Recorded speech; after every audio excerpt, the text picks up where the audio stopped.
Hello, my name is Sophia Worringer. I'm the Deputy Policy Director here at the Centre for Social Justice. I'm going to be talking about the Social Justice Commission's report, Two Nations, the State of Poverty in the UK. This is an interim report of the Social Justice Commission and has conducted an in-depth inquiry into what life is really like for the most disadvantaged across our country. The Social Justice Commission has travelled the length and breadth of the UK. We have spoken to hundreds of small charities and frontline organisations that tackle poverty day in and day out on the front lines. We've spoken to police forces and local authorities and policy experts. We've hosted 5 big listens across the nation, gathering small charities, asking them what the biggest challenges that they face are and the biggest challenges facing the most disadvantaged who they serve. We've also visited over 20 towns and cities, travelling over 6,200 miles and held 7 focus groups. These focus groups were people who have lived experience of poverty and disadvantage, including of long-term unemployment, of prison, of substance misuse and addiction. We've also polled 6,000 adults across the nation, including a 3,000 boost representative of the most disadvantaged cohort. And this is what we have found. This interim report by the Social Justice Commission has uncovered a nation of two halves. For the most part, the general public can get by. You can see there on the left the graph where they rate public services and issues that are important to them, and they are on the whole net positive. This is not the case for the most deprived. They are struggling with family breakdown, with crime-ridden communities, with physical and mental ill health, and with barriers to work. This cohort are miles away from where the general population are, and the gap between them is also widening. This interim report has uncovered this nation of two halves, particularly for the most deprived. The impact of the COVID-19 pandemic is very stark. Life for them has not returned to normal, and the scars are still deeply felt. The Social Justice Commission has uncovered a few key themes which typify the experience of this left behind cohort. For them, work is not worth it. Britain is sick, but being sick pays. The most deprived are disproportionately mentally and physically ill and disproportionately likely to have a disability.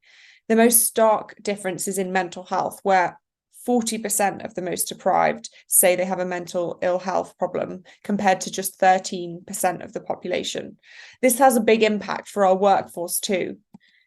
The number of those economically inactive due to long-term sickness has risen to over 2.6 million. This is up nearly 500,000 since the COVID-19 pandemic, as shown here in the graph.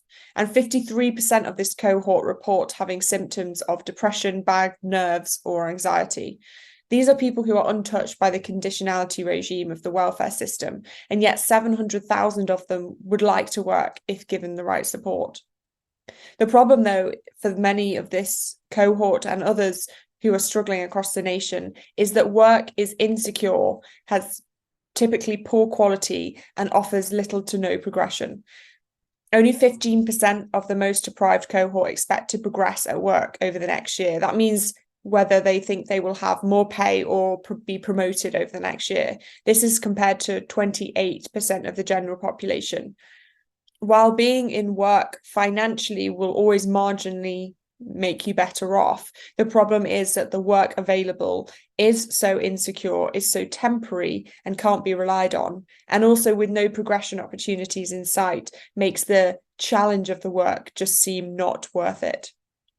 Often the stability of benefits compared to the instability of work makes it seem like work is not a risk worth taking. Another thing that the Commission has uncovered is the concentrated nature of crime, which is still ripping apart our most deprived communities. Crime was by far and away the thing rated as the worst part of an area by the most deprived cohort and the general population. For the general population, though, it doesn't have quite the same connotation with the drugs trade. Here, for the most deprived cohort, drugs and crime are very correlated, and drug-related cases accounted for about half of the homicide increase between March 2015 and 2018. Crime is very highly concentrated. 6% of all families account for half of all convictions. The most disadvantaged are most impacted by crime, and they didn't benefit from the same crime reduction that was seen initially during the first lockdowns. A feeling of lawlessness persists among many of these communities. You can see here a resident and charity CEO of Teesside describing how it feels like the police have just retreated from their community. And communities report this gutting of structures that inhibit crime, such as strong families, good youth provision, community cohesions, and community institutions. Added to this is the long delays for justice because of the court backlogs and the feeling that the police have retreated from prosecuting low-level crimes, particularly related to drug misuse. This means that people feel like justice will not be done. You can see 8% of victims are confident they would receive justice. And this means that criminals are emboldened to act with impunity. They believe that justice will not come for them, that they will not likely be punished. This final chart shows an increase in police recorded crime, which, as you can see, is very starkly on the up. Although overall crime is going down, you can see that this very acute form of crime still continues to plague our communities. Although some aspects of the police recorded crime statistics will be driven by the change in reporting and better data collection from the police, it still shows that the violent crime, which most impacts the most disadvantaged, is still rife among our communities.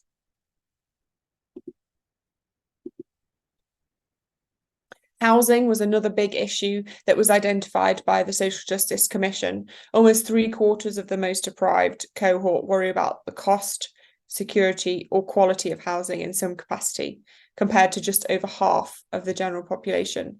Housing has clearly become a key barrier to those trying to escape poverty and has become a ceiling on them, allowing them to move out of their situation. Addiction is another issue that our communities reported as being a challenge. Before the COVID-19 pandemic, deaths from alcohol poisoning had begun to drop, but rose 15.4% following the pandemic. Nearly 5,000 people died from drug poisoning last year across the country, and there was a very high relapse rate during the COVID-19 pandemic. Over a third of those addicted reported relapsing. More people use Class A drugs over a lifetime than 2 decades ago, and 80% of those who'd taken cannabis in the last year said that it was easy to obtain cannabis within 24 hours on demand. This shows that addiction and drug use are still huge challenges facing our communities. There has also been a 63% increase in the deaths of people on methadone, as you can see in the second chart here, a 63% increase than compared to before the pandemic. 3 million adults still report illicit drug use in the last year. This shows that drug use, and particularly drug addiction, is still a huge challenge.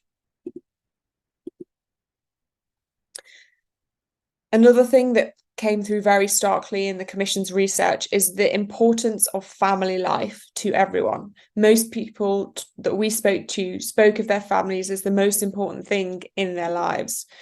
A stable and secure family life was seen by the general public and by the most deprived as central to determining a person's success and well-being. Over 2/3 of the general public say it's the most important aspect. But time and time again, when we speak to small charities and when the Commission has gone out and spoken to the most disadvantaged who are dealing with the worst effects of poverty on the ground, they are frustrated at how little those shaping the political debate talk about this important issue, and yet they see it as central to everything.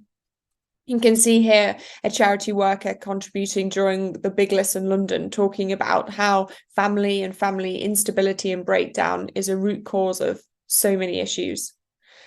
And we know this is important because family breakdown impacts the most disadvantaged the hardest. Our poll has found that less than half of the most deprived grew up in a stable family, compared to nearly 2/3 of the general public. The final thing that the Commission has uncovered is the impact of the COVID-19 pandemic on children and young people. This is where the pandemic influence has been most stark. Mental ill health in young people before the pandemic was 1 in 9. Then it rose to 1 in 6, and some cohorts, this figure is now 1 in 5. This Commission's research has found that by 2030, over a quarter of all children will have a diagnosable mental health problem if the current trends persist. And you can see here the impact on those numbers if the lockdown had not occurred. This particularly is stark in boys. There will be, according to our predictions, 108% more boys with mental health disorders than if lockdown had not occurred in a hypothetical scenario.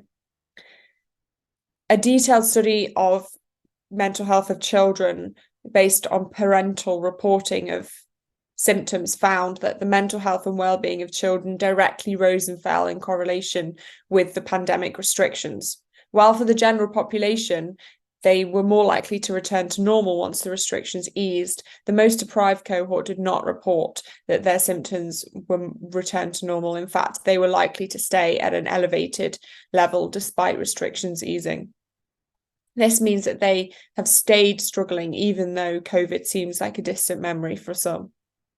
This, of course, impacts school readiness, development, school absence and attainment, all having an impact on work opportunities and our future economic growth and future GDP. You can see here a quote from a charity leader in Wales telling us that the families that they work with have been severely impacted by developmental delays and children coming to school age 5 or 4 not ready to start school.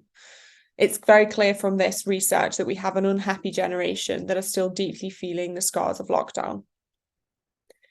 So what is next? Well, the Social Justice Commission have published their interim report, and in the new year of 2024, they will publish their final report, which will be a whole suite of policy recommendations, which will tackle these issues head on and give policy ideas and solutions to parties of all stripes on how we can tackle the root cause of poverty and disadvantage.